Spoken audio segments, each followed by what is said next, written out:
ನಿಮ್ಮ ಹಳೆಯ ಒಡವೆನ ಅಧಿಕ ಬೆಲೆಗೆ ಮಾರಬೇಕೆ? ಅಟಿಕಾಗೆ ಕಾಲ್ ಮಾಡಿ 8880 ಅಟ್ಟಿಕಾ ಗೋಲ್ಡ್ ಕಂಪನಿ. ಜೊತೆ ಇದೀಗ ಶಾಸಕರಾದಂತಹ BP ಹರೀಶ್ ಇದ್ದಾರೆ. ಬನ್ನಿ ಮಾತಾಡ್ಸೋಣ. ಸರ್, ಇವತ್ತು ಪ್ರತಿಭಟನೆ ವೇಳೆ ನಿಮ್ಮ ಮೇಲೆ ಹಲ್ಲೆ ಆಗಿರುವಂಥದ್ದು ಏನಾಯಿತು? ಆ್ಯಕ್ಚುಲಿ ನೀವು ಯಾಕೆ ಒಂಟಿಯಾಗೋದ್ರಿ ಕಾಂಗ್ರೆಸ್ ಕಚೇರಿ? ನಾವು ನಮ್ಮ ನಾಯಕರಾದಂಥ R.ಅಶೋಕ್ ಕಚೇರಿಯಿಂದ ಪ್ರತಿಭಟನೆ ಇದೆ, R.ಅಶೋಕ್ ಅವ್ರ ಕಚೇರಿಗೆ ಬರಲಿಕ್ಕೆ ನನಗೆ ತಿಳಿಸಿದರು. ನಾನು ಏನು ಕಾರಣ ಅಂತಲೂ ಕೇಳಲಿಲ್ಲ, ಯಾಕೆಂದರೆ ನಾನು ಸಭೆಗೆ ಮೀಟಿಂಗಿಗೆ ಹೋಗಬೇಕಾಯ್ತು. ನಮ್ಮ ಕಮಿಟಿ ಹಿಂದುಳಿದಾಗ ಅಲ್ಪಸಂಖ್ಯಾತ ಸಮಿತಿ ಸಭೆ ಇತ್ತು, ಅಲ್ಲಿಗೆ ಹೋಗಬೇಕಾಗಿದ್ದರಿಂದ ನಾನು ಕಾರಣ ಕೇಳಲಿಲ್ಲ, ವಿಚಾರನೂ ಕೇಳಲಿಲ್ಲ. ಬರ್ತೀನಿ ಬಿಡಿ ಅಂದೆ.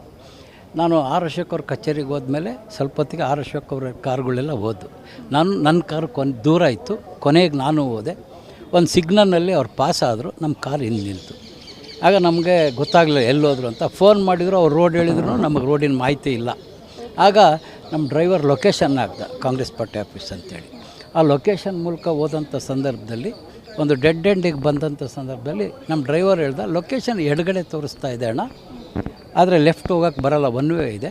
ನಾನು ಕಾರ್ ರೈಟ್ಗೆ ಹೋಗಿ ಮುಂದೋಗಿ ನಿಲ್ಲಿಸ್ತೀನಿ, ನೀವು ಇಲ್ಲೇ ಇಳೀರಿ, ಇಲ್ಲೇ ಎಲ್ಲೋ ಇದೆ ಅಂತ ನಾನು ಇಳಿದು 2-3 ನಿಮಿಷ ಗಮನಿಸಿದ ಮೇಲೆ ಗೊತ್ತಾಯಿತು ನಾನು ಇಳಿದಿರ್ತಕ್ಕಂಥದ್ದು ಕಾಂಗ್ರೆಸ್ ಕಚೇರಿ ಮುಂದೆ ಅಂತ. ಅಷ್ಟೊತ್ತಿಗೆ ಅದರಲ್ಲಿ ಯಾರೋ ನನ್ನನ್ನು ಗುರುತಿಸಿದಂಥವರು ಕಾಂಗ್ರೆಸ್ಸಿಗೆ ಜಯವಾಗಲಿ, BJPಗೆ ಧಿಕ್ಕಾರ ಅಂಥೇಳಿ ಅವರು ತಕ್ಷಣ ಅವರು ನನ್ನ ಮೇಲೆ ಹಲ್ಲೆ ಮಾಡೋಕ್ಕೆ ಬಂದರು. ಮೊಟ್ಟೆಯಿಂದ ಎಸೆದ್ರು, ಹೊಡೆದ್ರು.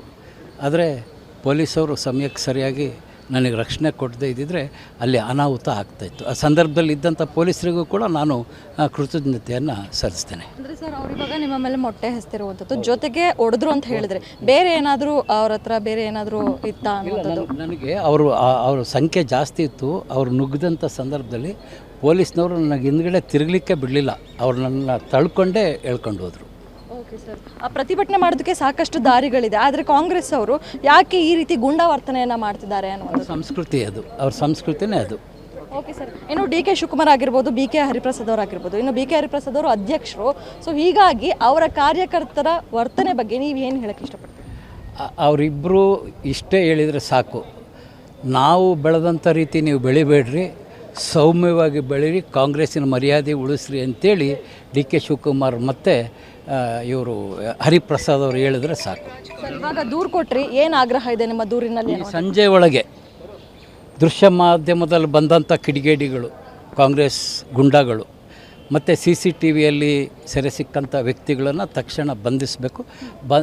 ರಾತ್ರಿ ಒಳಗೆ ಬಂಧಿಸದೆ ಹೋದರೆ ನಾಳೆ ಭಾರತೀಯ ಜನತಾ ಪಕ್ಷ ಸಭೆ ಸೇರಿ ಮುಂದಿನ ಹೋರಾಟವನ್ನು ಪ್ರಾರಂಭ ಮಾಡ್ತೇವೆ. ಮುಂದಿನ ದಿನದಲ್ಲಿ ಯಾವುದೇ ಕಾರಣಕ್ಕೂ ಪೊಲೀಸರಿಗೆ ಸಹಕಾರವನ್ನು ಕೊಡೋದಿಲ್ಲ ಅಂತ ಮಾತನ್ನು ನಮ್ಮ R.ಅಶೋಕ್ ಅವರು ಕಮಿಷನ್ ಅವರಿಗೆ ತಿಳಿಸಿದರು. ಇದಿಷ್ಟು ಶಾಸಕರಾದಂತಹ BP ಹರೀಶ್ ಅವರ ಮಾತು. ಕ್ಯಾಮರಾ ಪರ್ಸನ್ ಅಜಯ್ ಜೊತೆ ಕವನ ಶಿವಣ್ಣ, ಗ್ಯಾರಂಟಿ ನ್ಯೂಸ್, ಬೆಂಗಳೂರು.